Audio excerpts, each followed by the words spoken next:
Hi, happy Friday. I feel like it's been a couple weeks since I've done a Friday video. I'm so happy to be back. With me being out sick last week, I felt like I'm out of the loop quite a bit. But I appreciate all your get well wishes. It really honestly meant a lot to me. COVID definitely is no joke. It was a rough week, but today is the first time in 2 weeks that I actually feel like myself. Now I still can't smell, so I told my husband I would clean the cat litter until my sense of smell returns. Seems only fair, but fingers crossed my sense of smell will return soon. So next week I'm going to be here all week except for Thursday, November 11th. So if you have a mentor call scheduled for Thursday, please feel free to go in today or this weekend and book for a different day with me next week.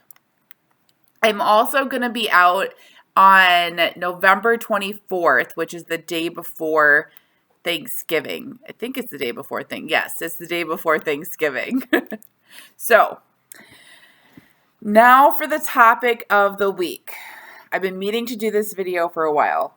Course start and end dates. So the big question, are they important?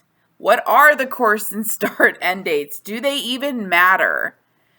So to answer your question, the course start and end dates are on your degree plan next to your courses, and they're toward the right of your classes.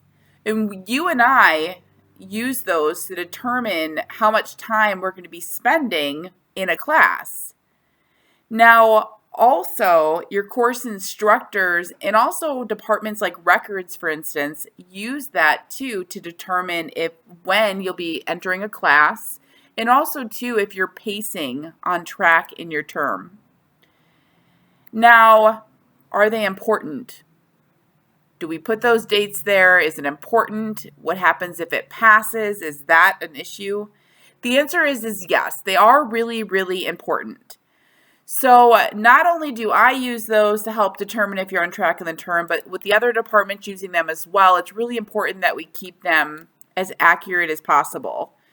So, and as you know, like my job and what I try to do every time we talk or even when we don't talk is to try to make your life as easy as possible. So I really do my best to try to go in there and update those start and end dates based off of our emails and conversations.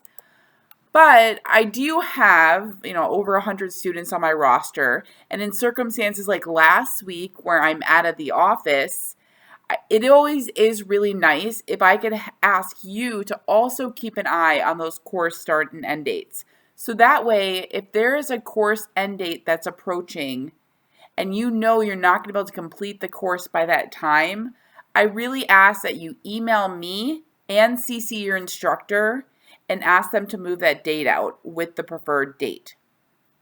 So that was a mouthful, so let me just recap.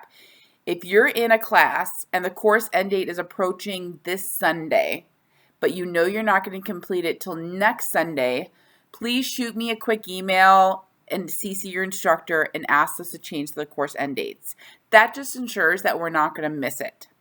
So that was my little spiel about the course start and end dates and why they're so important. So with that being said, I hope you all have a wonderful weekend. I will be back in the office on Monday, and as always, I'm here if you need anything.